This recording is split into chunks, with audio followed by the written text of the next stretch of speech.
आज मैं आपको कोई कहानी सुनाने नहीं आया। मैं एक सच बोलने आया हूं। जिंदगी में बहुत दर्द होते हैं। कोई पैसे की कमी से रोता है, कोई बीमारी से रोता है, कोई दुश्मनों से परेशान होता है। लेकिन एक ऐसा दर्द है जिसके लिए दवा भी नहीं होती। वो दर्द होता है जब अपने ही धोखा देते हैं। अगर कोई अजनबी तुम्हें बुरा बोले, तुम भूल जाते हो। अगर कोई दुश्मन तुम्हें नुकसान पहुंचाए, तुम लड़ लेते हो। पर जब अपना आदमी, जिस पर तुमने भरोसा किया, जिसके साथ तुमने रोटी खाई, जिसके साथ तुमने सपने देखे, वही तुम्हें चोट देता है, तब इंसान टूट जाता है। सच बताऊं, दुश्मन का वार शरीर को लगता है, अपने का धोखा सीधा दिल को लगता है। बाइबल में दाऊद रोता हुआ कहता है, काश मुझे मेरा दुश्मन सताता, मैं सह लेता, पर यह तो मेरा अपना साथी था। सोचो, राजा दाऊद जैसा मजबूत आदमी भी इस दर्द से हिल गया था। और फिर यीशु मसीह को देखो। यीशु को पकड़ने वाले सिपाही थे, पर यीशु को पकड़वाया किसने?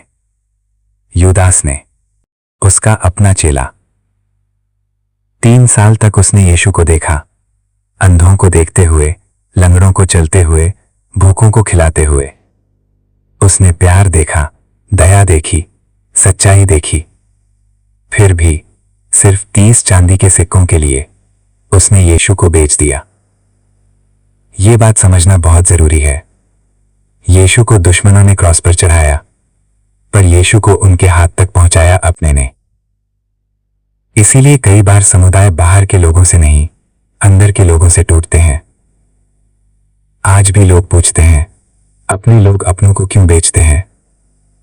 सबसे पहला कारण है लालच। जब इंसान पैसा को परमेश्वर से बड़ा समझने लगता है, तब वो सच को बेच देता है। वो सोचता है थोड़ा फायदा मिल जाए, थोड़ा पावर मिल जाए, थोड़ी कुर्सी मिल जाए, और धीरे धीरे वो अपनी जिम्मेदारी भूल जाता है। यूदास को यीशु से नफरत नहीं थी। उसने यीशु को इसीलिए नहीं बेचा क्योंकि वो उसका दुश्मन था। उसने बेचा क्योंकि पैसा उसके लिए सच से बड़ा हो गया था।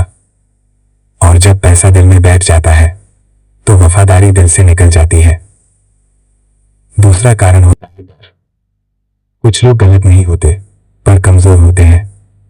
वो सच जानते हैं पर बोलते नहीं। वो अन्याय देखते हैं पर रुकते नहीं। वो सोचते हैं अगर सच के साथ खड़ा रहा तो मुझे नुकसान हो जाएगा। याद रखना, कभी कभी बुराई करने वाला ही नहीं, बुराई देखकर चुप रहने वाला भी जिम्मेदार होता है। तीसरा कारण, घमंड और कुर्सी। कुछ लोग सेवा के लिए नहीं आते, सिर्फ बड़ा बनने के लिए आते हैं। पर यीशु ने कहा था, जो बड़ा बनना चाहता है वो सेवक बने। असली नेता वो नहीं जो अपनी कुर्सी बचाए, असली नेता वो है जो अपने लोग बचाए।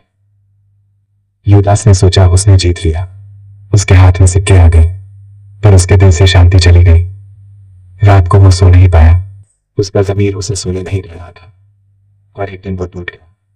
उसने समझा मैंने गलत किया, क्योंकि धोखा दूसरे को जितना दुख देता है, उससे ज्यादा धोखा देने वाले को अंदर से जलाता है। इंसान लोगों से सच छुपा सकता है, पर परमेश्वर से नहीं छुपा सकता। अगर आज कोई ये सुन रहा है और जानता है कि उसने अपने लोगों को नुकसान पहुंचाया है, तो सुनो, कभी भी देर नहीं हुई। पोजीशन एक दिन चली जाएगी, पावर एक दिन चली जाएगी, लोगों की तारीफ एक दिन रुक जाएगी, पर परमेश्वर के सामने सच खड़ा रहेगा। और जो लोग धोखा खा चुके हैं, जो चुपचाप रो रहे हैं, जो सोच रहे हैं मेरे साथी क्यों, उनके लिए एक संदेश। यूसुफ को उसके भाइयों ने बेचा था, फिर भी वो मिस्र का शासक बना। दाऊद को सताया गया, फिर भी वो राजा बना। यीशु को क्रॉस पर चढ़ाया गया, फिर भी वो जी उठा। मतलब क्या? लोग तुम्हें गिरा सकते हैं, फिर परमेश्वर तुम्हें उठा सकता है।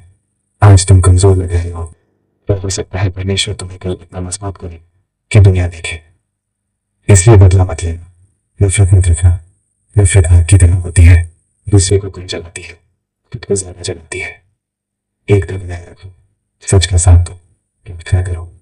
समुदाय दुश्मन से नहीं हारता, समुदाय तब हारता है जब भरोसा टूट जाता है। इसलिए अपनी वफादारी बचा कर रखो। अपनी कौम को मत बेचो, अपनी सच्चाई को मत बेचो, अपनी आत्मा को मत बेचो। क्योंकि आखिर में हर इंसान को एक दिन परमेश्वर के सामने खड़ा होना है, और वहां ना पैसा काम आएगा, ना कुर्सी, ना पावर, सिर्फ सच। चलिए प्रार्थना करते हैं। हे प्रभु, जिन लोगों के दिल टूट गए हैं उन्हें शांति दे, जिन लोगों ने गलती की है उन्हें समझ और पश्चाताप दे, और हमारे बीच फिर से प्रेम, विश्वास और एकता स्थापित कर। हमें सही के साथ खड़े रहने की हिम्मत दे, और हमें कभी अपनों को धोखा देने से बचा। यीशु मसीह के नाम में, आमीन।